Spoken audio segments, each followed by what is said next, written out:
Shalom Pak Pendeta, mohon izin bertanya. Dalam beberapa video Bapak di YouTube, Bapak mengatakan bahwa Alkitab adalah firman Allah dan karenanya tak mungkin bertentangan. Tapi ada banyak sekali ayat yang bertentangan, bahkan cenderung salah. Nah, saya bilang tadi bahwa memang ada yang mencoba menjelaskan, tapi penjelasannya menurut saya tidak memadai. Saya membaca banyak komentar tentang ini, dan mayoritas penafsir itu mengatakan bahwa memang di sini ada problem manuskrip, di mana ada salinan yang salah. Ya, ada salinan yang salah. Bahkan ada penjelasan mengapa sampai bisa terjadi kesalahan penyalinan. Ini kan Alkitab kita yang asli itu kan disalin. Nah, itu namanya manuskrip. Kalau yang bentuk asli yang namanya autograf. Ya, kalau asli ini, misalnya ini asli autograf. Kalau sekarang fotokopi aja. Begitu fotokopi pasti sama. Ya. Tapi kalau disalin tangan, itu memungkinkan untuk terjadi kesalahan penyalinan. Ya, itu namanya problem manuskrip. Itu kalau misalkan melogikakan ini memang jujur semua akan mualaf, dan saya juga akan mualaf kalau melogikakan firman Tuhan. Tetapi kalau kita mengimani apa yang terjadi, kita akan berhasil. Tuhan Yesus memberkati. Oke, berarti itu mau mengatakan kepada kami bahwasanya untuk memahami Bible itu tidak boleh menggunakan logika, betul? Iya, tidak boleh menggunakan logika. Dengan kata lain, tentunya kita sudah mendengarkan bagaimana cuplikan videonya. Seorang jemaat protes kepada pendetanya, kalau Alkitab ini firman Tuhan, kenapa ayatnya saling bertentangan? Bahkan ayatnya cenderung salah. Kemudian pendeta Esra Suruh memberikan penjelasan kepada jemaatnya. Kenapa bisa terjadi kesalahan di dalam sebuah kitab suci? Karena itu salah salin. Kemudian datang pengakuan yang sangat mengejutkan dari misionaris Kristen. Ketika membaca Alkitab, itu tidak boleh menggunakan akal dan logika. Kalau Kristen itu menggunakan akal dan logikanya ketika membaca Alkitab, maka semua orang Kristen termasuk saya akan mualaf. Ini tentunya pengakuan yang sangat mengejutkan dari misionaris Kristen ini. Jadi apapun yang dikatakan oleh Alkitab, itu cukup diimani saja dan tidak boleh protes. Jadi kepada teman-teman di sini kita akan mendengarkan bagaimana dialog Bang Faruk dengan misionaris Kristen ini. Selamat menyaksikan. Memang kalau ini makin itu baca dari awal sampai akhir, makin pusing itu kalau nggak ada firman Tuhan di otak itu. Karena saya aja itu. Masa makin pusing itu? Iya, jujur. Karena apa? Isi firman Tuhan itu tidak ada yang logika. Buktinya, waktu Tuhan Yesus disalibkan Waktu Tuhan Yesus disalibkan, dia mencuci semua kaki murid-muridnya. Kenapa? Dia merendahkan dirinya. Dia waktu mau disalibkan, dia merendahkan dirinya. Padahal sedangkan logikanya saya senior di puskesmas dulu, saya nggak pernah mau menyuci kaki anggota saya gitu. Saya nggak pernah mau. Karena apa? Nggak logika sebagai saya tertua saya melap kaki. Tapi apa? Tuhan Yesus melakukan hal yang tidak logika, yaitu mencium kaki murid-muridnya, menyuci kaki murid-muridnya, baru dia berdoa sendiri. Habis itu, apalagi yang tidak masuk akal, sama kayak Sarah atau Elizabeth yang sudah 90 tahun 90 tahun dia baru bisa hamil. Nah, itu kan tidak logika. Secara kesehatan itu sudah tidak logika. Jadi ada lagi yang tidak logika. Tuhan Yesus lahir dari Bunda Maria yang seorang perawan.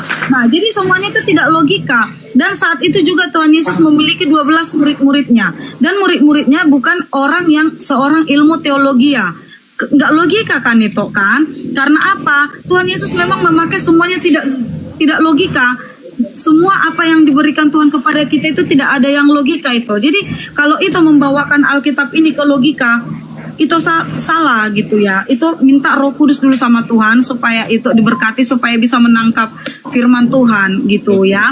Nah, jadi kalau misalkan itu bertanya tentang logika, nggak ada di firman Tuhan yang logika. Tuhan Yesus luar biasa, di luar logika yang Tuhan lakukan semuanya itu ya. Dan itu terjadi. Jadi itu kalau misalkan melogikakan ini memang jujur semua akan mualaf, dan saya juga akan mualaf kalau melogikakan firman Tuhan. Tetapi kalau kita mengimani apa yang terjadi, kita akan berhasil. Tuhan Yesus memberkati. Oke, berarti itu mau mengatakan kepada kami bahwasanya untuk memahami Bible itu tidak boleh menggunakan logika, betul? Iya, tidak boleh menggunakan Nah, logika. dengan Jujur, kata tidak lain, boleh. dengan Harus kata lain logika, ya dengan kata lain logika itu adalah akal. Berarti untuk memahami Bible nggak boleh diselaraskan dengan akal, betul? Emang logika sama akal apa beda? Ada persamaan, tapi ada perbedaannya. Ya, gini toh, logika itu berangkat dari akal. Orang-orang yang tidak berakal tidak akan bisa orang-orang yang tidak berakal tidak akan bisa berlogika, betul? Betul, betul. Nah, Tapi seperti ini toh, berarti ketika itu katakan memahami Bible itu tidak boleh gunakan logika, itu sinonimnya dengan itu mengatakan begini, untuk memahami Bible kalian harus meninggalkan akal. Kenapa? Kenapa? Karena di firman Tuhan kita harus membuang diri kita, ya. Ya Membuang berarti diri benar kita, kan? ya, itu, Nggak, ya. aku nggak membantah itu, Nah. itu aku tidak bantah. Aku cuma mau meluruskan perkataan itu. Berarti dengan kata lain itu mau menyampaikan untuk memahami Bible kita harus tanggalkan dulu akal kita, gitu maksudnya.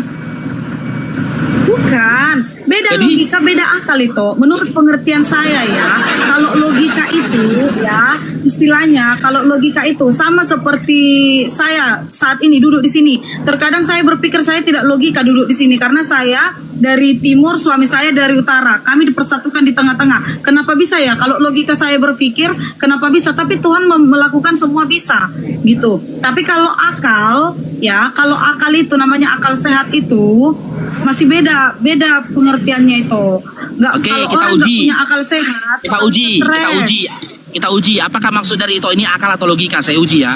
Tadi saya udah katakan ya, dan itu udah sepakat, bener jawaban itu.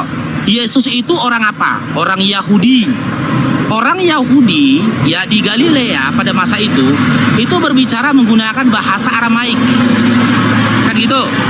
Lalu muncul sebuah kitab dalam bentuk perjanjian baru ya yang diyakini perkotaan Yesus tapi tertuliskan dalam bentuk bahasa Yunani, kan gitu.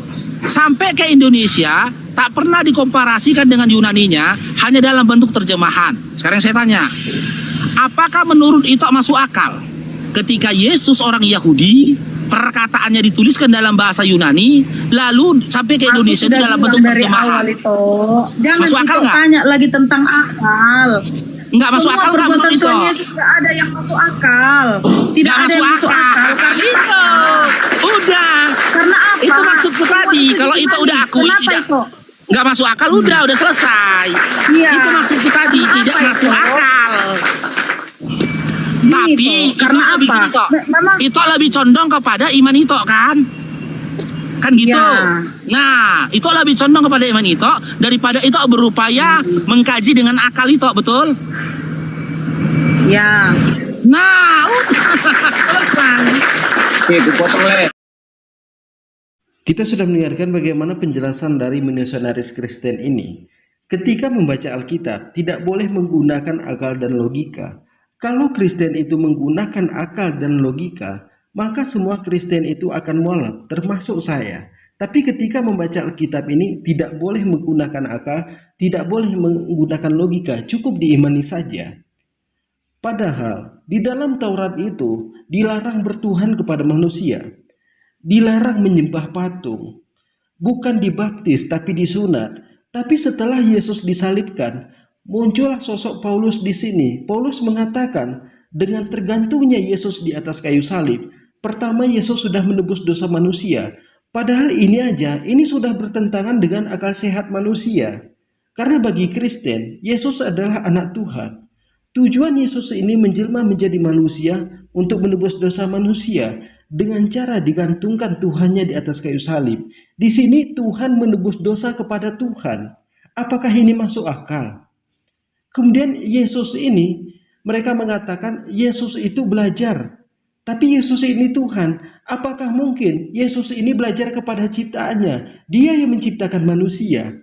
Tapi dia ini belajar kepada manusia, menuntut ilmu kepada manusia. Bukan kita mencaci maki atau menghina. Tapi seperti inilah penjelasan dari para pendeta. Kita hanya menanggapi apa yang disampaikan oleh para pendeta. Bukan kita membenci saudara kita yang di Kristen. Tapi ketika kita menggunakan akal sehat kita, logika kita, ini bertentangan dengan akal sehat manusia. Mungkin cukup sekian. Assalamualaikum warahmatullahi wabarakatuh.